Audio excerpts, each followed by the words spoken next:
По какому поводу к тебе сотрудники полиции приехали? По поводу террористических сообщений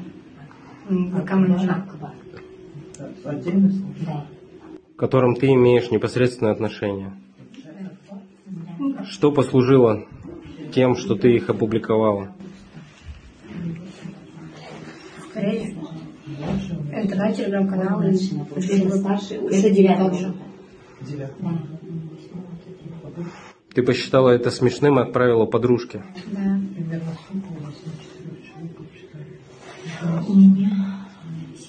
Что можешь сказать по этому поводу? Я очень раскаиваюсь в том, что я сделала, потому что это очень неправильно. Скорее всего, просто пересмотрела всего в телеграм-канале. Я правда очень раскаиваюсь, отныне я никогда не повторю свои ошибки, потому что это очень плохо. личный зиоти на нависонен ягом чез накнем бародари азиз ки беҳад оз ами кор вазмин рафтеста мақсад ягом каста на бнависонен на ичи ина бача кауна уже Его силовики собираются возбудить уголовное дело о публичном оправдании терроризма. За этому задержанному может грозить до 5 лет тюрьмы. Что вы сейчас думаете по данному поводу? Искренне извинения хочу, что такие написал, такие шутки. дигара гуфтам расонамтон бародарое ки дина зангам забдам бисёр бародаро зангам заб бародарҷоно билет мегӯянд ози қимат чидаг як қимат чидаг и ами хеле бародарои азиз и ами тария билет ози мегӯянд қимат чидаг бале бародаро нигаҳ кунед нагирен охи барои чи телеграмам медироен мегирен садқатон бишам бародаро дарода арзонтон мегӯянд медавен медироен амунҷо мегӯянд тамом не ки фантон мекунанд фребтон мекунанд фреб вай паданалад на виҷдон дорад на номус дорад на ор дорад он намедонад ки ту бечора ба як азоб кашидаистая ҳамин сумароиш мекунӣ мада билет бигӣ фандат мекунад нагириш бародари азиз ина номар зангиш биза конкретна бигириш ҷавобгариш дар калаи ман худам ҷавоб мегӯям чӣ дар кор мегириш фандат мекунад ози қимат чидай бародари азиз алҳамдулилло чем дигаро бо фарқияташ калона як бародари ҳоҷии баақлай инсонай мефаҳмидагиай инсони хубай бародаро беҳад ба ин ассалому алайкум бародарои азиз умедворам ки хуб ҳастен соғ саломат ҳастен чӣ хелем бародаро саломатиё ҳама хубай тинҷа зиқ нашин шерӯи нар ҳамаш мегзара иншоалло ба амраи худо ҳар чизе ки ба сарта меояд фикр кун ки аз ҷониби парвардигор аст ҳар мусибати ба сарат меояд фикр кун ки аз ҷониби парвардигор аст иншоалло ҳамаш хуб мешавад ҳамаш назм мешавад ҳамаш 100% мешавад хуб мерем сари масъала бародари азиз дидестем ки чӣ қадар навора чӣ қадар гапи чапи лишни зиётӣ биромаиста бародари азиз мақсад яъне ки чӣ том бигӯм эҳтиёт кунем бародари азиз эҳтиёт кунен гапи чапи лишни зиётӣ накунен таваккалшон ба худои таоло касе чӣ коре мекунад чӣ коре намекунад ба аллоҳ биспорен ана кӯшиш кунем ки пай зиндагӣ бошем хоб бародарои азиз хоҳиш мекунам аз шумо навора паҳн кунен навора лайк монен ва да бародарое ки роӣ кунен ки мақсад ягон бекор ҳастанд бечоро нигаҳ кунед чандин бародаро ҳозир биромаистанд ки ака ай ҷои кор мо сирмон кардагиян ака мақсад дар намеки ҷо кор мекардем ҳозир заги сирмон кардагиян ҷои кор надорем кор кунем нигаҳ кунем бародари азиз ин номрода занг бизан бигӯ ки ай бобои лангарӣ гирифтагиям ё зан бошӣ ё мард бошӣ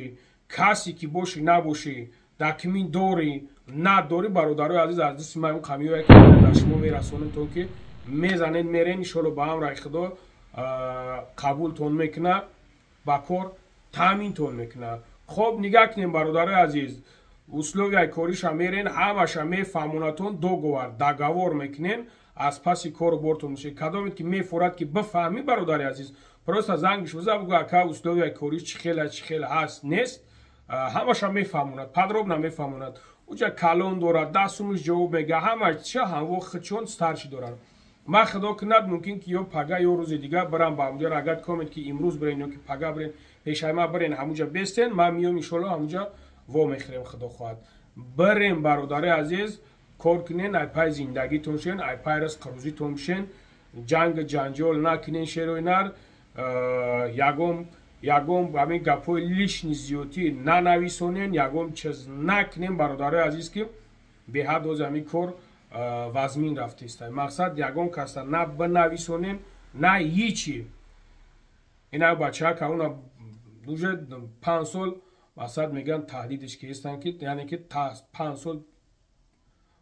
مقصد یعنی که موافق قانون همین خیل 5 سالش گفته هستن ما الله اعلم نمیدونم چه خیل میشود چه خیل نمیشود تماشا کنید اینا با یک تای دیگه شب پس ایشانی نگاه کنید برادر عزیز احتیاط کنین احتیاط برادر عزیز همین خطونا احتیاط کنین برادرو بسیار گپ چپ لیش نیزیوتی های و بوجه برآمده است وزید زمان نومردی شده زمان نومردی شده بیا هیچی نگو بیا یگم گپ دیگه نگو برادرو خدا نگهبانتون زنگ بزنین برادر عزیز که تو یه چیزی دیگه را گفتم برسونمتون برادرایی که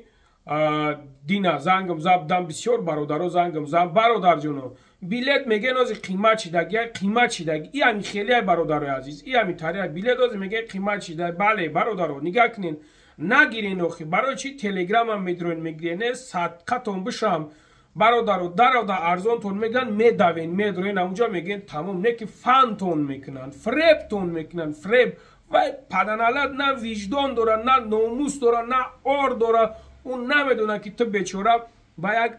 عذاب کشیده است یا همین سومرویش میکنی ما در بیلت بگیم فندت میکنه نگیرش برادر عزیز اینا نمر زنگش بزن کنکرت نبگیرش